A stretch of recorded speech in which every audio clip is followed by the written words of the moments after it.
Hello everyone, welcome to exam दोस्त बच्चों। और ये वीडियो मैं बना रहा हूं बेटा कुछ चीजों को क्लैरिफाई करने के लिए regarding RRB JE CBT 2 cancellation.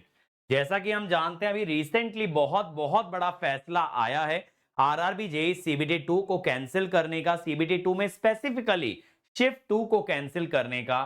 तो क्या है इसके पीछे की सच्चाई और क्या प्रोपोगेंडा चल रहा है, क्यों बच्चों के अंदर इतना कॉन्फ्लिक्ट आ रहा है, इस पे हम बात करने वाले हैं इस वीडियो में। तो वीडियो शॉर्ट रहेगा, ज्यादा से ज्यादा शेयर कीजिएगा बेटा इस एग्जाम के एस्पिरेंट्स के साथ ताकि उनको ये क्लैरिटी मिल पाए। तो देखो यार, मैंने इस टॉपिक पे थोड़ा सा रिसर्च किया कि आरआरबी सीबीटी 2 इस बार किस हिसाब से कंडक्ट कराया गया। तो देखिए, आरआरबी के अंदर ब्रांच वाइज नॉर्मलाइजेशन उनको करना पड़ता है क्योंकि कई बार कुछ वैकेंसीज ऐसी होती हैं जो जैसे मैकेनिकल इलेक्ट्रिकल दोनों के लिए ओपन होती हैं, तो वहां पे ब्रांच का नॉर्मलाइजेशन किया जाता है।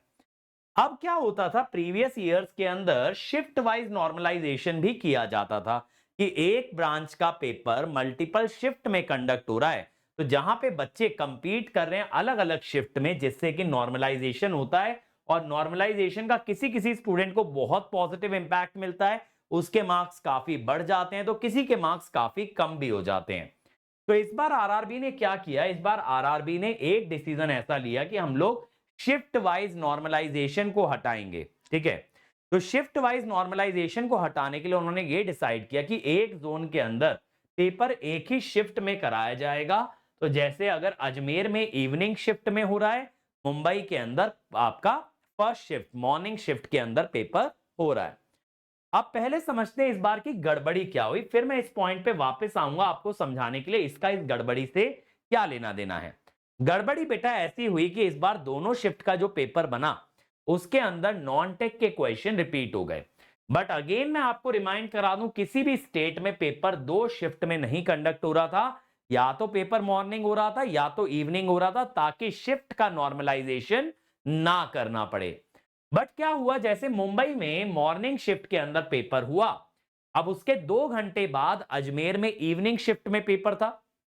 अब हम आज का कॉम्पिटिटिव माहौल जानते हैं बेटा, क्योंकि कोचिंग्स के अंदर इतना आपस में टकराव रहता है, इतना कंपटीशन रहता है कि पेपर होने के तुरंत बाद लोग मेमोरी बेस्ड क्वेश्चन लेके लाइव आ जाते हैं बच्चों के लिए। तो ऑब्वियसली पेपर के बाद क्वेश्चंस का शेयर होना इज नो बिग डील, आज के टाइम में ऐसा काफी कॉमन है।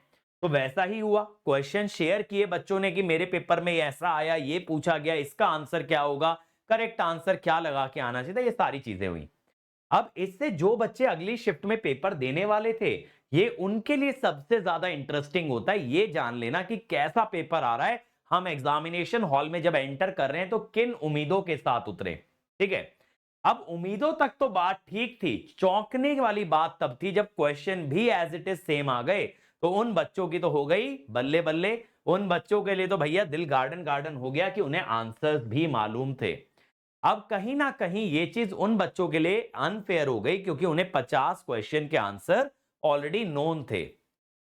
अब देखिए, इससे स्कोरिंग पे कोई इंपैक्ट नहीं जाता, लेकिन कहीं ना कहीं एक बड़ी प्रॉब्लम वाली बात हो जाती है कि जो बच्चे ऐसा वीडियो ऐसा सेशन देख के गए जिन्हें आंसर पहले से मालूम थे, उनके पास एक एडवांटेज था।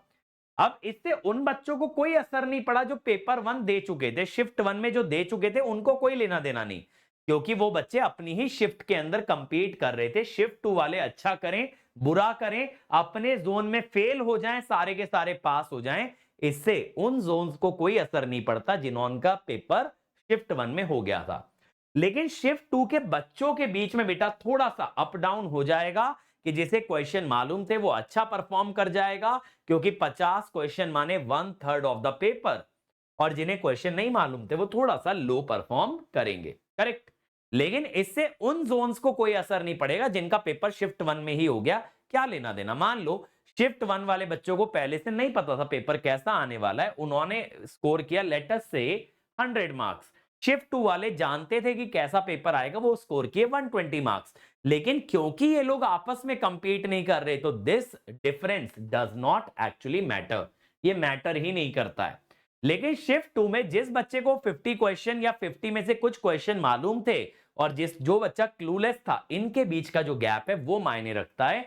इसीलिए बात ये हुई कि पेपर शिफ्ट वन का कैंसिल ना करा के सिर्फ शिफ्ट टू का पेपर कैंसिल कराया जाए, क्योंकि शिफ्ट 1 वालों को एनीवेज कोई असर नहीं पड़ने वाला इस बात से।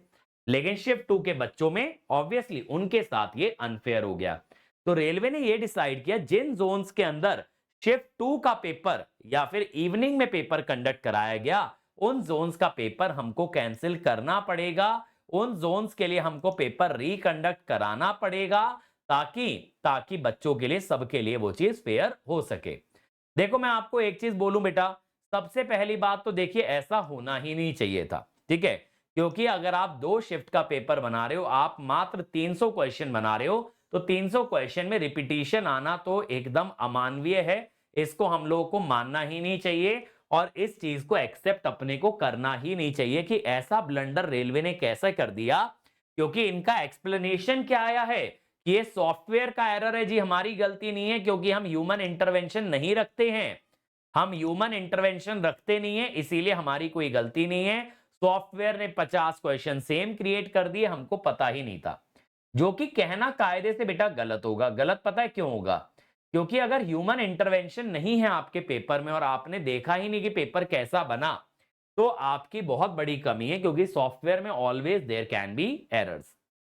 अब क्वेश्चन ये आता है, कुछ बच्चों का ये क्लेम है कि सर सेकंड शिफ्ट वालों को एडवांटेज मिलेगा तो फर्स्ट शिफ्ट वालों के साथ अनफेयर है। अब बेटा मेरा ये कहना है, क्योंकि फर्स्ट और सेकंड शिफ्ट आपस में कंपीट नहीं कर रहे, तो फर्स्ट शिफ्ट वालों के लिए अनफेयर नहीं है। अब क्या हुआ? अब क्योंकि बेटा सीबीटी 1 और सीबीटी 2 के बीच में गैप कम होता है और उसके अंदर इतना बड़ा टेक्निकल सिलेबस तैयार करना पॉसिबल नहीं होता, तो ऑब्वियसली कुछ बच्चे ऐसे थे जो पूरी तैयारी के साथ नहीं जा पाए, या गए भी तो उतना परफॉर्म नहीं कर पाए जितना करना चाहिए था। अब उनको ये लग रहा है कि जो बच्चे सेकंड शिफ्ट वाले हैं, जिनको री एग्जाम का मौका मिलेगा, वो तो अब अच्छा कर लेंगे।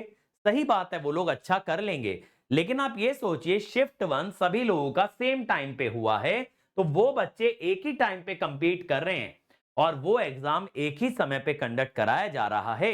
तो जो शिफ्ट 1 में कंपटीशन है, जैसे मुंबई के सारे बच्चे आपस में कंपीट किए, तो उन्हें तो बराबर ही टाइम मिला ना। शिफ्ट 2 वालों को ज्यादा टाइम मिल गया। डजंट मीन कि कम तैयारी वाला बच्चा बेहतर परफॉर्म करेगा, क्योंकि भैया शिफ्ट 2 के सारे बच्चों को एक्स्ट्रा टाइम मिला।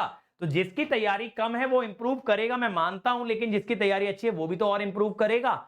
आप ये क्यों सोच के बैठ रहे हो कि जिसकी तैयारी अच्छी है वो भाई साहब तो चुपचाप बैठे रहेंगे और जिनकी तैयारी कमजोर थी अब वो इंप्रूव करेंगे, तो उन बच्चों को एक्स्ट्रा मौका मिल रहा है, एडवांटेज मिल रहा है। तो एडवांटेज नहीं है बेटा, क्योंकि एग्जाम तो कॉम्पिटिटिव एग्जाम है, टाइम सभी को मिल रहा है। अब सब लोग कैसे उस टाइम का यूटिलाइजेशन करते हैं, ये बात उस पे मैटर करेगी, रेदर देन ये कि शिफ्ट 2 में एक एवरेज स्टूडेंट बेहतर परफॉर्म कर लेगा रेदर देन शिफ्ट 1। क्योंकि चलिए मान भी लिया मैंने, उसने अपनी तैयारी सुधार के बेहतर स्कोर ले आया। अब बेहतर स्कोर लाने से क्या ये गारंटी है उसको सीट मिल जाएगी? क्योंकि अब वो उन बच्चों के अगेंस्ट कंपीट कर रहा है जो अब और भी, पहले तो स्ट्रांग थे ही, अब वो और ज्यादा स्ट्रांग हो चुके हैं, उनके अगेंस्ट कंपीट कर रहा है। तो भाई साहब कंपटीशन तो अभी भी डिफिकल्टी है ना? ऐसा तो नहीं कह रहा ना रेलवे कि जो बच्चा पहले 80 ला रहा था, अरे भाई तुम 100 ले आए, तुमने तो मचा दिया, अब तुमको हम रिक्रूट कर लेते। नहीं, अभी भी मेरिट लिस्ट प्रिपेयर होगी, अभी भी बेटा कंपटीशन रहेगा। तो जो बच्चा कमजोर था, अगर हाँ वो अचानक से कुछ चमत्कार करके बहुत ही अच्छा कर लेता है, बात अलग है, वरना जो बच्चे स्ट्रांग थे वो भी तो और तैयारी करेंगे। जिनका सिलेबस कंप्लीटेड था शायद वो और मॉक टेस्ट देंगे, शायद वो अपनी कमजोरियों पे और काम करेंगे, शायद वो और टेस्ट सीरीज लगा के जाएंगे। तो तैयारी तो सभी लोग सुधारने वाले हैं। तो जस्ट बिकॉज कि आप पेपर में शायद वैसा नहीं कर पाए जैसा आप करना चाहते थे, या शायद आपको लगता है कि काश मैं सेकंड शिफ्ट में होता, मुझे एक मौका और मिल जाता, इस पे ये कहना कि रेलवे पेपर को कैंसिल कराए और दोबारा कराए ताकि आपको एक मौका और मिले, बेटा वो एक सेल्फ सेंटर्ड अप्रोच है। मैं नहीं कह रहा कि आप गलत हो, आप अपना करियर बनाना चाहते हो, इसमें कुछ गलत नहीं है, लेकिन भाई जस्ट बिकॉज आप अपना करियर बनाना चाहते हो उसके लिए अनफेयर डिमांड रखना कि रेलवे पूरे भारत में दोबारा एग्जाम कंडक्ट कराए, वो भी गलत है। रेलवे से ब्लंडर हुआ है और एक्सप्लेनेशन एकदम बुलशिट है, ये मैं बिल्कुल एक्सेप्ट करता हूं, लेकिन जस्ट बिकॉज सिर्फ शिफ्ट 2 वालों का एग्जाम रिकंडक्ट हो रहा है, इससे शिफ्ट 1 वालों का कोई किसी प्रकार का नुकसान नहीं है बेटा। अगर एग्जाम रिकंडक्ट नहीं हो रहा था तब भी आपका पेपर आपके जोन में अगर खराब हुआ था, आपका सिलेक्शन नहीं हो रहा था, तो तब भी नहीं हो रहा। जस्ट बिकॉज दूसरे बंदे को अपॉर्चुनिटी मिल रही है जिससे आपका कंपटीशन भी नहीं था, तो आप क्यों मतलब परेशान हो रहे हो इस बात से? एक चीज सोच के देखो, अगर मान लो यार कल को किसी और बंदे को एडवांटेज मिलती है, मान लो किसी और फील्ड का कोई टीचर है, लेट अस से मेरे केस में कोई एजेई वाला टीचर है, मैं तो गेट में मेनली डील करता हूं, एजेई अभी अभी स्टार्ट किया, वो अच्छा कर रहा है, तो उससे मेरे को परेशानी नहीं होनी चाहिए ना, मेरा तो उससे कंपटीशन डायरेक्टली वैसे भी नहीं था। तो आपका भी मुंबई जोन वालों का, जैसे अजमेर वाले बच्चों से या इलाहाबाद वाले बच्चों से या भोपाल वाले बच्चों से कोई कंपटीशन था ही नहीं, तो भोपाल वाले को एडवांटेज मिल गया, तो इसमें आपको परेशानी नहीं होनी चाहिए, क्योंकि आपका उनके स्कोर से कोई लेना देना नहीं है, आपका उनके साथ किसी प्रकार का कोई कंपटीशन है ही नहीं। और अगर ऐसा नहीं है तो फिर क्यों परेशान हो रहे हो? तो ये कहना कि फेयर के हिसाब से दोबारा एग्जाम कंडक्ट होना चाहिए, मुझे लगता है ये एक प्रोपोगेंडा है। यहां पे हम लोग अपना उल्लू सीधा कर रहे हैं, अपना एडवांटेज देख रहे हैं, रेदर देन कि हमें कोई डिसएडवांटेज मिला। तो आपको कोई डिसएडवांटेज नहीं मिला, हाँ सेकंड पेपर से आपको एडवांटेज जरूर मिल सकता है, लेकिन डिसएडवांटेज नहीं है। तो सेकंड शिफ्ट वालों का री पेपर कंडक्ट होने से आपका नुकसान नहीं है, उनका फायदा है। अब उनके फायदे से हम ये कहें कि भाई हमारा नुकसान है, ये कहना गलत है। आप ये सोचे काश मुझे भी फायदा हो जाता, बात अलग है, लेकिन ये कहना कि सर उनको एडवांटेज मिल रहा है इससे हमारा नुकसान है, ये गलत है। उनके फायदे में आपका कोई नुकसान किसी प्रकार का नहीं है, और एग्जैक्टली तो देखो कोई फायदा है भी नहीं, क्योंकि भाई कुछ बच्चों का वहां पे भी ओपिनियन डिवाइडेड होगा, जो कमजोर रह गए थे वो कहेंगे बहुत बढ़िया दोबारा पेपर हो रहा है, और जो अच्छा करके आए थे वो कहेंगे अरे भाई दोबारा क्यों हो रहा है, हमारा तो पेपर अच्छा गया था। तो वहां पे भी कॉन्फ्लिक्टिंग ओपिनियन रहेगा ही, तो हम ये नहीं कह सकते सेकंड शिफ्ट का पेपर दोबारा होने से सबका फायदा हो रहा है, उसमें भी बच्चों का अपना अपना ओपिनियन हो सकता है, लेकिन एक बात पक्की है, शिफ्ट वन वालों का इसमें कोई घाटा नहीं हो रहा। तो आई बिलीव कि रेलवे की तरफ से फेयर डिसीजन लिया गया, बाकी आने वाले समय में देखना होगा क्या स्टूडेंट्स की इस मुहिम पे वो कोई एक्शन लेते हैं, पूरा एग्जाम दोबारा कंडक्ट कराते हैं, जिसकी उम्मीदें अभी तो मुझे लगता है कि कम है कि दोबारा एग्जाम पूरा का पूरा कंडक्ट कराया जाए। बाकी देखिए आप लोग की ओपिनियन मुझसे अलग हो सकती है, वो चीज आप अपने कमेंट सेक्शन में हमको बता सकते हैं, और जैसा भी इस पे अपडेट होगा मैं आप लोगों से आके चर्चा करता रहूंगा। लेकिन अभी तक मुझे जो लग रहा है कि वो डिसीजन तो सही लिया गया है, सीइंग व्हाट हैज हैपेंड, जो भी हुआ है उसके अनुसार डिसीजन सही है, तो मुझे नहीं लगता इसके अगेंस्ट मुहिम करने का कोई पॉइंट बनता है। बाकी अगर आप लोग ट्विटर कैंपेन चलाना चाहते हैं definitely you should do that, लेकिन जस्ट बिकॉज बेटा आप लोगों को खुश करने के लिए मैं इस चीज पे मैं उसके साथ नहीं खड़ा होऊंगा। मेरी पूरी शुभकामनाएं आपके साथ हैं, मेरी पूरी बेस्ट विशेस आपके साथ है कि आपके करियर में अच्छा हो, लेकिन I don't think it is fair to conduct the entire exam again. और अगर अगर वैसे तो ऐसा हुआ नहीं है, बट अगर 1% चांस भी ऐसा है कि एक ही जोन में एक ही शिफ्ट एक ही ब्रांच के लिए 2 शिफ्ट कंडक्ट हुई हैं, तब बेटा दोबारा पेपर कराना बनता था।